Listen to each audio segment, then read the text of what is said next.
ஓம் முருகா வெற்றிவேல் முருகா வேலுண்டு வினையில்லை மயிலுண்டு பயமில்லை. என் அன்பு தங்கமே, அழுதது போதும். உன் உயிரான உறவை உன்னிடத்தில் நான் ஒப்படைக்க முடிவெடுத்து விட்டேன். நீ அவரை மனதார ஏற்றுக்கொண்டு நிம்மதியான ஒரு வாழ்க்கையை வாழ வேண்டும் என்பது தான் எனக்கும் ஆசை. ஆனால் சில விஷயங்கள் நான் உனக்கு கூறியது நிறைவேறவில்லையே என்ற வருத்தம் உனக்கு இருக்கின்றது. அது போன்ற விஷயங்கள் இப்பொழுது நடக்காமல் இருப்பதை நினைத்து நான் உன் கோரிக்கைகளை எதையுமே நிறைவேற்றவில்லை என்று நீயாக நினைத்து கொள்ளாதே. ஒன்றை மட்டும் நன்றாக புரிந்து கொள். நடந்தது எதுவோ அது நிச்சயமாக நன்றாகவே நடக்கும் தங்கமே. நடப்பது மட்டுமே நான் உனக்காக கூறுவேன். உன் அப்பா முருகன் உனக்கு கூறியதை நிச்சயமாக நிறைவேற்றுவேன். இப்பொழுது உன் கோரிக்கை தாமதமாகி உள்ளது, அவ்வளவுதான். அதற்கு ஒரு காரணம் உண்டு. அதை கூறும் தருவாயில் நான் இருந்தாலும் அதை கேட்கும் தருவாயில் இப்பொழுதுக்கு நீ இல்லை. ஆனால் உன்னிடம் நான் வாக்கு கொடுத்தேன். உன்னை காப்பாற்ற, உன்னை மகிழ்ச்சியாக வைத்து கொள்ள, நீ விரும்பிய வாழ்க்கையை உன்னிடத்தில் ஒப்படைக்க நான் கடல்களையும் மலைகளையும் தாண்டி எந்தவித ஆபத்தும் உன்னை நெருங்க விடாமல் நான் உன்னை பத்திரமாக பாதுகாப்பாக வைத்துள்ளேன்.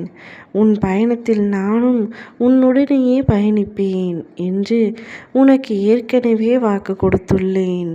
அதை மட்டும் நீ ஒரு நாளும் மறந்து விடாதே. உன் மனமும் புத்தியும் உன் கஷ்டங்களில் மிகவும் பாதிப்பை சந்திக்க நிம்மதியை தொலைத்து நிர்கதியாய் நிற்கின்றாய்.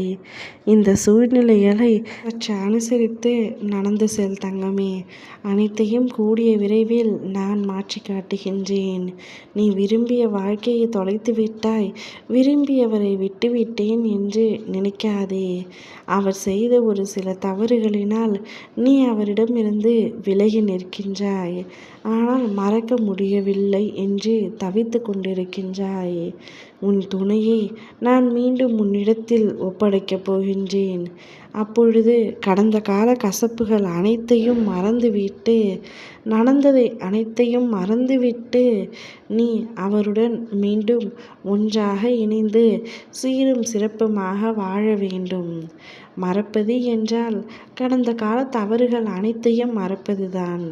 நீ அதை குற்றி காட்டி பேசுதலை விட்டுவிட வேண்டும். மறப்பது, மன்னிப்பது என்பது மனித குணம்தானே.